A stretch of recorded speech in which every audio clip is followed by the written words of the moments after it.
வணக்கம். செல்வகுமாரின் மாலை வானிலை ஆய்வறிக்கை. அதிகாரப்பூர்வ வானிலை அறிக்கைக்கு இந்திய வானிலை ஆராய்ச்சித்துறை அறிக்கையை பார்க்கவும். 2026 பிப்ரவரி 19 வியாழக்கிழமை மாலை நிலவர ஆய்வறிக்கை. வானிலை அமைப்பு. நிலநடுக்கோட்டு இந்திய பெருங்கடலில் இலங்கைக்கு தெற்கே நீடித்துக் கொண்டிருக்கக்கூடிய காற்றழுத்த தாழ்வு பகுதி தொடர்ந்து அதே இடத்தில் நீடிக்கிறது. இந்திய வானிலை ஆய்வு நிறுவனம் அறிக்கையில இது அதே இடத்தில் நீடிப்பதாகவும் நாளை அது செயலிழக்கப் போவதாகவும் அறிக்கையாக வெளியிடப்பட்டிருக்கிறது. வலுவிழக்கும் அப்படிங்கிற வார்த்தையை நாளை வலுவிழக்கும்னு போட்டிருக்காங்க. நாம என்ன சொல்றோம்னா, இந்த நிகழ்வு அங்கிருந்து நிலநடுக்கோட்டு இந்திய பெருங்கடல் காற்றை டெல்டா வரைக்கும் ஏற்றும், அதை செயல்படுத்தக்கூடிய புதிய நிகழ்வு டெல்டா மாவட்டங்களுக்கு அருகே வரப்போகிறது. வட இலங்கை அருகே ஒரு புதிய காற்றழுத்த தாழ்வு பகுதி வரப்போகிறது. அது கிழக்கு காற்றையும் தெற்கு காற்றையும் கட்டுப்படுத்தி டெல்டா மாவட்டங்கள் வழியாக தெற்கு நோக்கியும் மேற்கு நோக்கியும் அனுப்பி வைத்து தென் மாவட்டங்களிலும் தென் மாவட்ட மேற்கு தொடர்ச்சி மலைப்பகுதிகளிலும் மேற்கு மாவட்டங்களிலும் உள் மாவட்டங்களிலும் வரக்கூடிய 21, 22 சனி ஞாயிறு 2 நாட்களும் மழைப்பொழிவை கொடுக்க போகிறது. இது மேற்கு திசை காற்றின் சந்திப்பு காரணமாக தென் மாவட்டங்கள்லையும் மேற்கு மாவட்டங்கள்லையும் மேற்கு தொடர்ச்சி மலை மாவட்டங்கள்லையும் சற்று கனமழை கொடுக்கும். பரவலான மழை தென் மாவட்டங்களுக்கு இருக்கிறது. குறிப்பா தென் மாவட்டங்களின் மேற்கு தொடர்ச்சி மலை, மேற்கு மாவட்டங்கள், பாலக்காட்டு, கணவாய் உட்பட மழை. நேற்றைக்கே மழை பெய்திருக்கிறது. கோயம்புத்தூர் மாவட்டம் உப்பாசி 2 சென்டிமீட்டர், வால்பாறை 1 சென்டிமீட்டர். இது நம்ம தூரலா கொடுத்தது தான் அங்க போய் கொடுத்திருக்கு நேற்றைக்கு. அதாவது நேற்றைக்கு டெல்டா மாவட்டங்களில் தூரல் கொடுக்கும் பொழுது அந்த மழை மேகங்கள் உற்பத்தி மேற்கு தொடர்ச்சி மலையில ஏற்படுத்தியது. நாளை டெல்டா மாவட்டங்களில் தொடங்கும் மழை. கண்டிப்பா அறுவடை விவசாயிகள்ல வேகமா அறுவடை பண்ணிக்கிட்டு இருக்கீங்க. நான் முதிர்ந்த நெல் தானியங்களை மட்டும்தான் அறுவடை பண்ண சொன்னேன். நீங்க என்ன செய்யணும்னா பச்சையா பிடிச்சா இருக்கிறீங்க. சரியாக வானிலை அறிக்கையை புரிந்தவர்கள் அப்படி செய்ய மாட்டார்கள். முதிர்ந்த நெல் தானியங்களை மட்டும் அறுவடை செய்யுங்கள். முதிராத நெல் தானியங்களுக்கு இடைவெளி இருக்கும். குழப்பங்களுக்கு இடையே இடைவெளி இருக்கும்.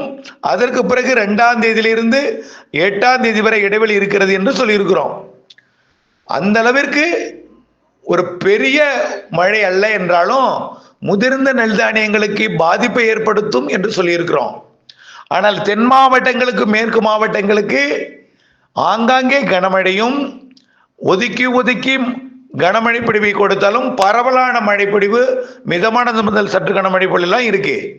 டெல்டா மாவட்டங்களை பொறுத்த வரைக்கும் அனைத்து மாவட்டங்களுக்கும் உண்டு. 21ஆம் தேதி அனைத்து மாவட்டங்களுக்கும் உண்டு. 21, 22 சனி ஞாயிறு.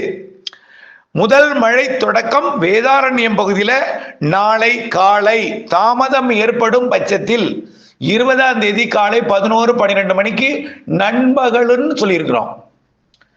நிறைய பேர் கால் பண்றீங்க. நன்றாக தெளிவாக இருக்கிறதே, இன்றைக்கு வைக்கோலை கட்டாமல் நாளை கட்டலாமா அப்படின்னு கேட்குறீங்க. நாளை கட்டலாம்.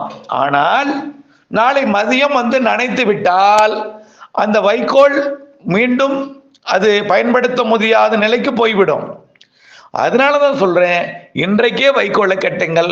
நாளை காலைக்குள் அதை நாம கரையேற்றி விடலாம், மீட்டெடுத்து கொண்டு வந்துடலாம். ஒருவேளை அது ஏற்றி கொண்டு போகிறதுக்கு டிராக்டர் இல்லைன்னா அங்கேயே வச்சு தார்பாலின் வச்சு மூடி வைங்க. ஆனால் வயல்ல போட்டீங்கன்னா 21, 22ஆம் தேதி பெய்யக்கூடிய மழை, அதாவது நாளை மதியம் நனைக்கும், லேசாக பெய்யும். நாளை மாலை மிதமா பெய்யும் டெல்டாவில் தென் மாவட்டங்களுக்கும். 21ஆம் தேதி மதியம் மாலை இரவு தான் பெரும்பாலும் அந்த வலுத்த மழையே இருக்கும்.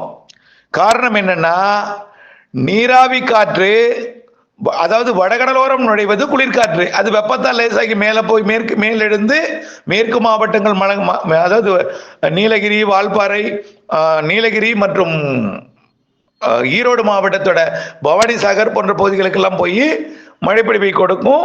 குளிர்காற்று வெப்பமடைந்து வெப்பச்சலன மழை போல. டெல்டாவில் நுழைந்து தெற்கே போவது நீராவி காற்று, அது மரங்களால் குளிர்வித்து மாலையில மழைப்பொழிவை ஏற்படுத்தும். மாலை, முன்னிரவு, நள்ளிரவில் பெரும்பாலும் இந்த கடற்காற்று நுழைதல் என்பது அதிகாலை நேரத்தில், காலை நேரத்தில் இருக்கும். அது குளிர்விக்க மேற்கே போறதுக்கு 45 கிலோமீட்டர் வேகத்தில் போகுதுன்னு வச்சுங்க. ஒரு கார் 45 கிலோமீட்டர் வேகத்தில் மேற்கு நோக்கி போகுதுன்னா, அப்போ வால்பாறை போறதுக்கு எப்படியும் மாலை ஆயிடும். அதே இந்த மாலை போய் அங்க போய் மழைப்பொழிவை ஏற்படுத்தும். மாலை, இரவு, நள்ளிரவு, அதிகாலையில. புரியுதுங்களா? அதே தான் டெல்டா மாவட்டங்களுக்கு நாளை மதியம் தொடங்கும் மழை. நாளை மாலையில மேற்கே போய் ஆங்காங்கே மாலையில டெல்டாவில் தான் தொடங்கும். அது மேற்கே போறதுக்குள்ள அது குளிர்ந்துடும்.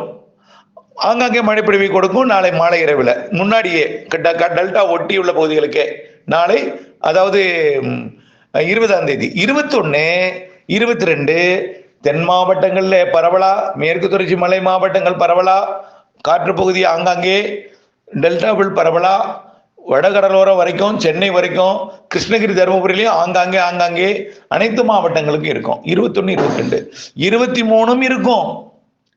ஆனால் 23க்கு அப்புறம் இந்த தமிழ்நாட்டு கரைக்கு அருகே வருது பார்த்தீங்களா, 2வது நிகழ்வு. நிலநடுக்கோட்டில் இருக்கிற நிகழ்வு இல்லாமல் இன்னொரு நிகழ்வு டெல்டா ஒட்டி வரப்போகுது. ஆனா அது புயல் கிடையாது. அதாவது நீராவி காற்றை கட்டுப்படுத்தி கொண்டு வந்து ஏற்றக்கூடிய அமைப்பு. அது 24ஆம் தேதி செயலிழக்கும். படிப்படியா செயலிழந்து காற்று சுழற்சியா மாறி, காற்று சுழற்சியா இருந்து கொண்டு 2ஆம் தேதி வரைக்கும் ஒரு குழப்பம், தூறல், ஆங்காங்கே நனைக்கும் மழை இப்படி கொடுத்து கொண்டே இருக்கும். கிழக்கு காற்றை கொண்டு வந்து ஏற்றும். அதே போல உயரடுத்த காற்றும் வட தமிழ்நாடு வழியாக நுழைந்து போகும்பொழுது அதுவும் வெப்பமடைந்த இருக்கிற குளிர்காற்று உள்ளே போய் மழைப்பொழிவை கொடுக்கும். மழை என்பது தொடக்கம் நாளை வெள்ளிக்கிழமை கடலோரம், டெல்டா, தென்கடலோரம். சனி, ஞாயிறு பரவலான மழை அனைத்து மாவட்டங்களுக்கும், டெல்டா உட்பட. தென் மாவட்டங்களின் மேற்கு தொடர்ச்சி மழை, மேற்கு மாவட்டங்களின் பிற பகுதிகளுக்கும், மேற்கு மாவட்டங்களுக்கும் தென் மாவட்டங்களுக்கும் சற்று பரவலாக வலுத்த மழை. திங்கட்கிழமை தீவிரம் குறையும். ஆனால் மழை தொடர்ந்து மார்ச் 2ஆம் தேதி வரைக்கும் ஆங்காங்கே ஒரு சில இடங்களில் இருந்துட்டே இருக்கும். ஆனால் பாதிக்கும் மழை அல்ல, குழப்பம் இருக்கும். அந்த வாரம் முழுக்கவே மாத இறுதி நாட்கள்லாம் அப்படியே மழை இருந்துட்டே இருக்கும்.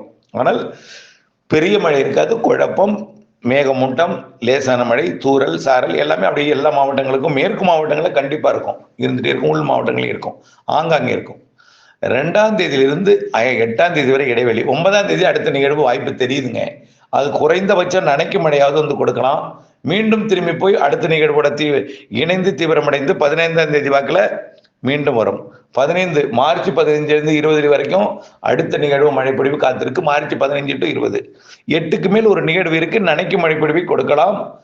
கொடுத்து விட்டு மீண்டும் வந்த வழியே திரும்பி போய் அது ஒன்றிணைந்து தீவிரமடைந்து 15 20 வரை மழைப்பொழிவுக்கு வாய்ப்பு மார்ச். ஆகவே மழைப்பொழிவு உறுதி. நாளை மதியம் டெல்டாவில் தொடக்கம். சனி, ஞாயிறு பரவலான மழைப்பொழிவை அனைத்து மாவட்டங்களுக்கு உண்டு. ஒதுக்கி ஆங்காங்கே அருகருகே ஏற்ற இறக்கத்துடன் மழை இருக்கும். இணைந்திருங்கள் அப்டேட்ஸுடன். நன்றி.